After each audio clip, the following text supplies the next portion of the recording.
Hi, my name is Savanna Spencer, and today I'm going to be talking about the negative impacts of fast fashion. We see brightly lit displays on doll mannequins, showing off the brand new clothing at stores like Forever 21, H&M, and Zara. Well, we did before COVID when we could still go out and go shopping. But we still are constantly being bombarded with new images of fashion trends fed to us by social media, telling us what is trendy and what is in right now. Online retailers are posting new clothing items every single day.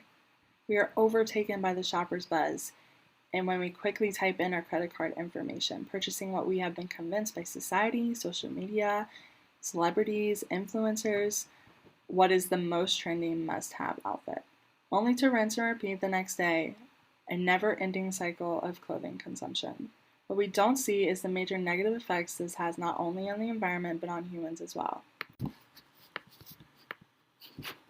Fast fashion may make shopping for clothes more affordable, but it comes at an environmental cost. The fashion industry produces 10% of all humanity's carbon emissions. 10%. That is a lot of fuels being burned into our atmosphere for that Forever 21 shirt that you paid $7 for. A lot. The fast fashion issue is just contributing to the growing issue of climate change and is killing our environment. Clothing is also being dumped just as fast as it's being made. Our landfills are piling up with clothing items that nobody wants anymore because they're out of trend now, because it was 2 months ago when they were trendy. And now they're sitting in dumps, polluting our earth, and they're going to take hundreds of years to biodegrade. Fast fashion is not only damaging our land, but our oceans as well. 2017 report from the International Union for Conservation of Nature estimated that 35% of all microplastics in the ocean came from the laundering of synthetic textiles like polyester. Polyester is a plastic that is found in clothing at stores like Forever 21, H&M, Zara, like fast fashion companies. They put this chemical in there because it produces the clothing cheaper, and it usually makes the clothing more stretchy, which you would think, oh wow, a great stretchy shirt, but it's actually killing our animals in the water. And it is also furthering the issue of climate change. Producing these fast fashion clothing items also is a waste of water. It takes about 700 gallons of water to produce one cotton shirt, which is enough water for one person to drink at least 8 cups per day for 3.5. It takes 2,000 gallons of water to produce a pair of jeans, which is enough for one person to drink 8 cups per day for 10 years. That is a lot of water. I know the kids in Africa are really needing that water, not the fast fashion industry. According to a 2017 report from the Ellen MacArthur Foundation, if the fashion sector continues on its current path, the share of the carbon budget could increase to 26% by 2050. The cheaper and the easier it is for you to buy clothing, the more someone else is paying the price. Being a more conscious consumer not only benefits your budget and the environment, but also the people who are making your clothes. The fashion industry employs 40 to 75 million people. 80% is made of young women, and 97% of fast fashion is produced overseas in developing countries with poor labor laws and human rights protections.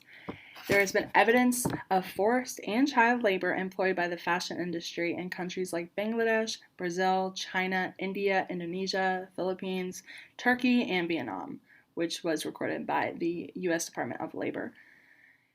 These workers in the fast fashion industries are slaves to your Forever 21. They are. They sweat, they cry, they bleed on these. They are just treated terribly. They work in horrible conditions. In 2013, there was a collapse at the Rana Plaza in Bangladesh, which killed over 1,000 workers. They are forced into these laborious jobs and are paid in unlivable wages and are dirt poor and in poverty. Women are hugely exploited by the fast fashion industry. 80% is made up of young women, and they face terrible conditions, abuse, verbal abuse, sexual abuse, physical abuse, and they're just treated terribly. Most people choose to shop fast fashion because it's quick and cheap, hence the name fast fashion. But there are so many more outlets for you to get quick, cheap, and fashionable clothes. Since COVID, most people choose to shop fast fashion because it's quick and cheap, hence the name fast fashion. But there are so many more outlets for you to choose that you can go to find quick, cheap, and fashionable clothing. Most people choose to shop fast fashion because it's quick and cheap, hence the name fast fashion. Thrift shopping is way more accepted now, and actually I think it's deemed maybe cool. I don't know, to me it is. But you can thrift shop at stores like Goodwill, Value Village, Salvation Army, and they have great prices. Usually everything is under $10, and you can get really nicely used clothes, or sometimes I've even found new things at the thrift store. People argue that they can't find anything at the thrift stores, or they are not able to find their size in the thrift stores. As a plus size woman, I also struggle with this. So something that I've found really useful is online thrift shopping, which you could use Depop, ThredUp, Poshmark, and you can find thousands of thrifted items, and they can ship it to you, and you don't have to go to the thrift store. Online thrift shopping is set to grow 69% between 2019 and 2021 based on a ThredUp 2020 resale report. Those items for a really good price, and you would be really cool and unique. Since COVID, 50% of people are cleaning out their closets more than they were pre-COVID. So there are so many more options for you out there for you to find your size, your trend, your style clothing. Since fast fashion exploded in the early 2000s, irreparable damage has been done to our environment, and there is no taking back the suffering felt by those affected while being exploited by the fast fashion industry. That only exists because companies artificially created the consumer demand. And in order to stop this demand, us as consumers should be to buy less clothing and to use our clothing for longer periods of time. Those polyester packed Forever 21 shirts may be trending right now, and they may seem within your budget. But what is the true cost of shopping fast fashion? Is it worth damaging our environment further and the exploitation of human rights?